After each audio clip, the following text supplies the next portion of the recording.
one of the things we've all met is the accusation that we are strident or arrogant or vitriolic or shrill. What do we think about that? Yeah, well, I'm amused by it because I went out of my way in my book to address reasonable religious people, and I flew the draft with groups of students who were deeply religious. And indeed, the first draft incurred some real anguish, and so I made adjustments and made adjustments, and it didn't do any good in the end because I still got hammered for being rude and aggressive. And I came to realize that it's a no-win situation. It's a mug's game.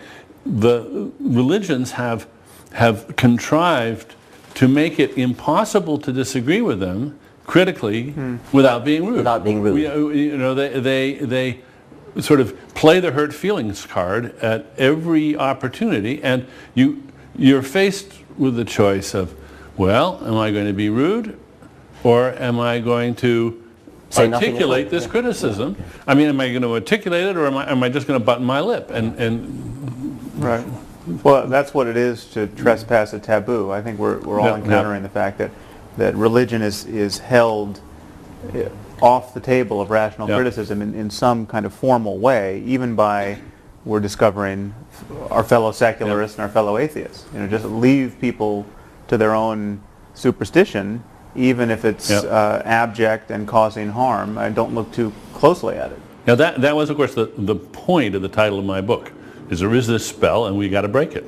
But if the charge of offensiveness in general is to be allowed in public discourse, then without self-pity, I think we should say that we too can be offended and insulted. I mean, I'm not just in disagreement when someone like Tariq Ramadan, accepted now at the high tables of Oxford University as a spokesman, says the most he'll demand when it comes to the stoning of women is a moratorium on it. I find that profoundly much more than annoying. Right, yeah. Insulting, not only insulting, but actually threatening.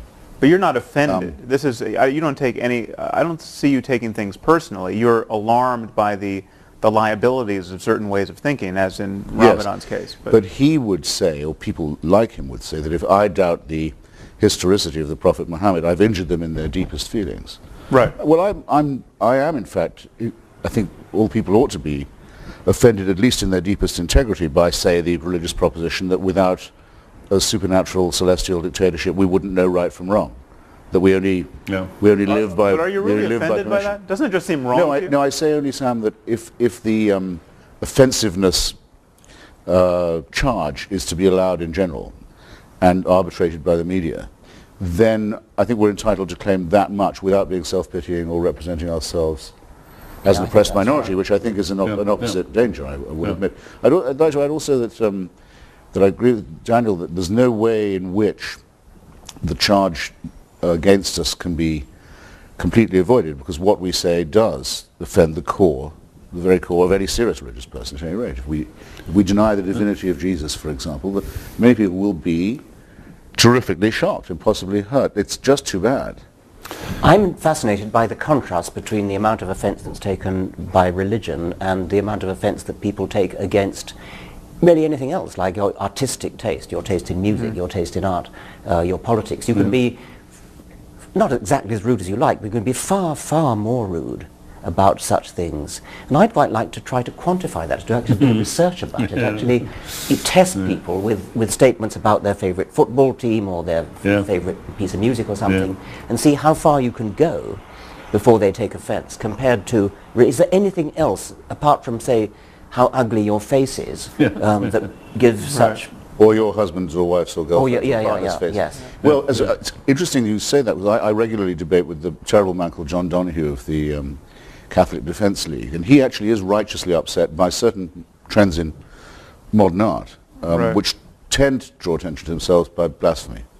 Well, for example, Serrano's Piss Christ, or the elephant dung on the Virgin, and so on. And indeed, I think it's quite important that we share with Sophocles and other pre-monotheists a revulsion to desecration or to profanity, that we don't want to see churches desecrated or no, indeed not. religious icons trashed and so forth.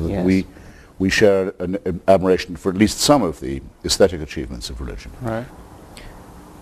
I think this whole notion of I think our criticism is actually more barbed than that, in the sense that we are offending people, but we're also telling them that they're wrong to be offended. I mean, physicists aren't offended when their view of physics is disproved or challenged. I mean, this is just not the way rational minds operate when they're really trying to get at what's true in the world. And religions purport to be representing reality, and yet there's this peevish and tribal and ultimately dangerous reflexive response to having these ideas challenged. I think we're pointing to the total liability of that. Well, and two, there's no polite way to say to somebody, you've wasted your life. Do you realize you've wasted your life?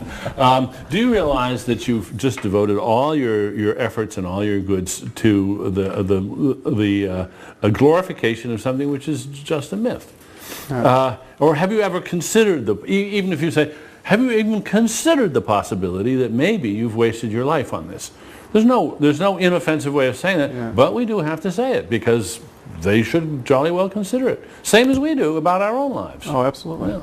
Yes. Dan Barker's making a collection of clergymen who've lost their faith, but don't dare say so because it's their only living. It's the only thing they know what to do. I've heard from one of them at least. Have you? Yeah. Yes.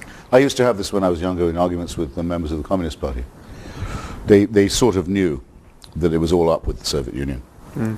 Many of them had suffered a lot and sacrificed a great deal and struggled, manfully to keep what they thought was the great ideal alive. Their mainspring had broken, but they couldn't give it up because it would involve a similar concession. Right. But that certainly, if anyone said to me, how could you say that to them about the Soviet Union? Didn't you know you were going to really make them cry and hurt their feelings? I said, don't be ridiculous.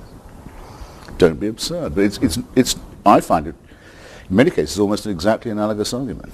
When people tell me I'm being rude and vicious and terribly aggressive in a way that I should, I say, if I were saying these things about the pharmaceutical industry or the oil interests, would it be rude? Would it be off limits? No. Of course it wouldn't. Right. Well, I want religion to be treated just the way we treat the pharmaceuticals and the oil industry. I'm not against pharmaceutical companies. I'm against some of the things they do, but I just want to put religions on the same page with them. Including denying them tax exemption.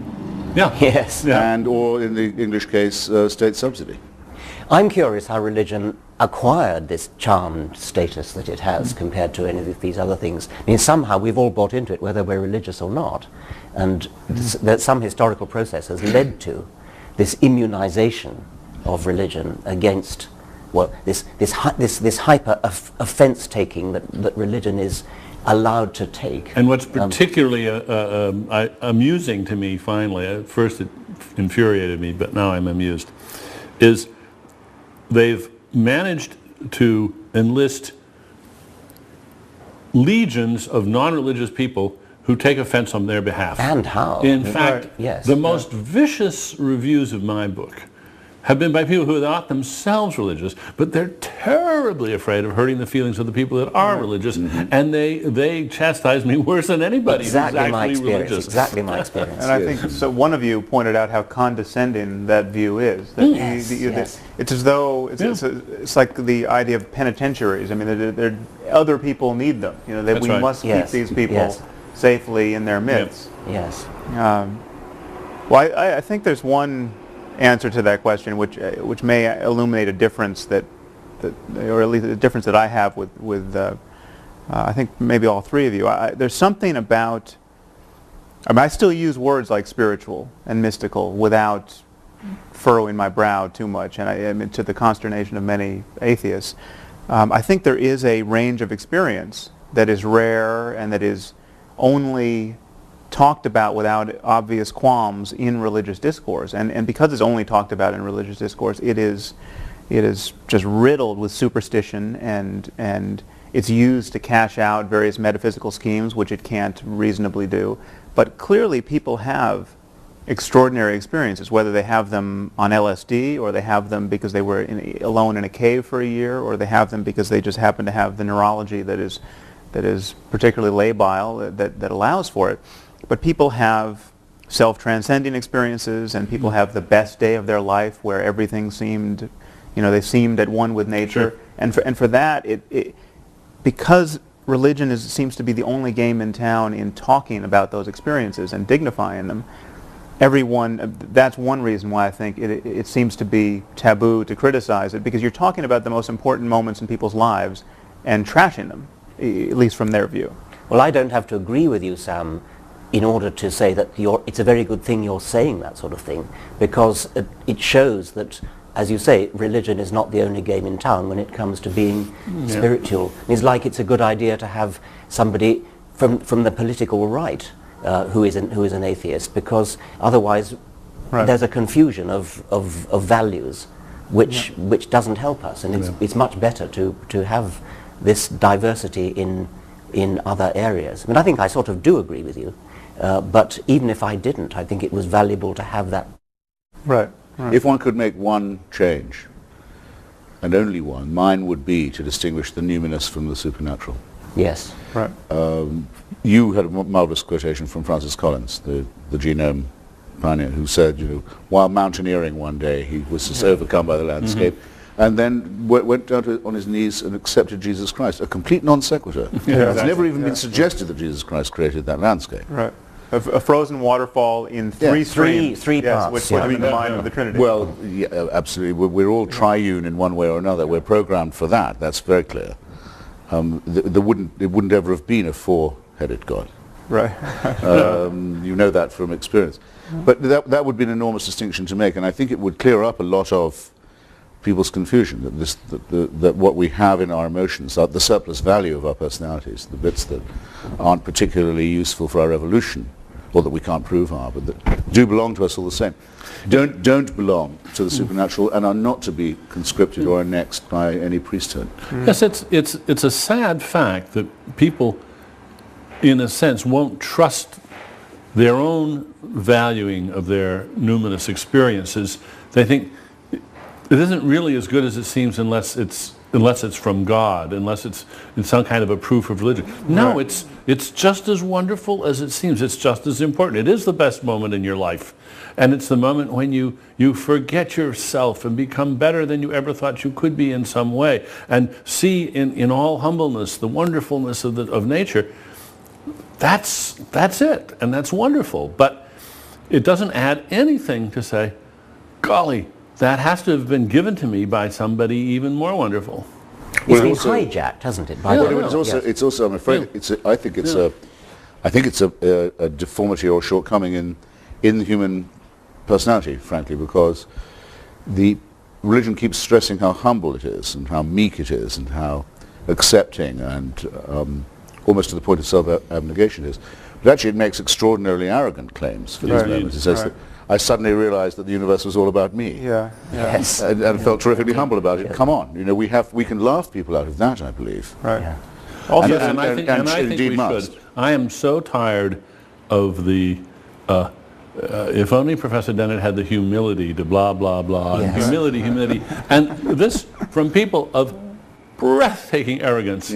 I think I shove one aside, saying, "Just don't mind me. I'm on an errand for God." Yeah, right. Well, this is a How point. modest is that? This is the point I think we should return to, this notion of the arrogance of science, Oh, because there is no discourse which enforces humility more rigorously. I mean, scientists, in my experience, are the first people to say they don't know. I mean, if you get a scientist to start talking off his area of specialization, he or she immediately starts hedging his bet, saying, I'm sure there's someone in the room who knows more about this than me, and of course, all the data is not in. I mean, this is the mode of discourse in which we are most candid about the scope of our ignorance. Well, actually, a lot of academics come up with that kind of false modesty.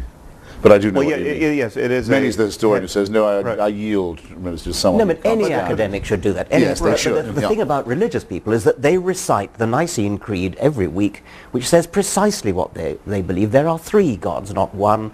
The Virgin Mary, Jesus died, went to down for 3 days and then came up again. I mean, in precise detail. And yet they have the gall to accuse us of being overconfident and of not knowing what it is to doubt. And I don't think religious people, and I test flew the draft with groups of students who were deeply religious. And indeed, the first draft incurred some real anguish, and so I made adjustments and made adjustments, and it didn't do any good in the end because I still got hammered for being rude and aggressive. I think we're all encountering the fact that religion is held off the table of rational criticism in some kind of formal way, even by, we're discovering, our fellow secularists and our fellow atheists. You know, just leave people to their own superstition, even if it's feelings card at every opportunity, and you're faced with the choice of, well, am I going to be rude, or am I going to articulate this criticism? I mean, am I going to articulate it, or am I just going to button my lip? Right.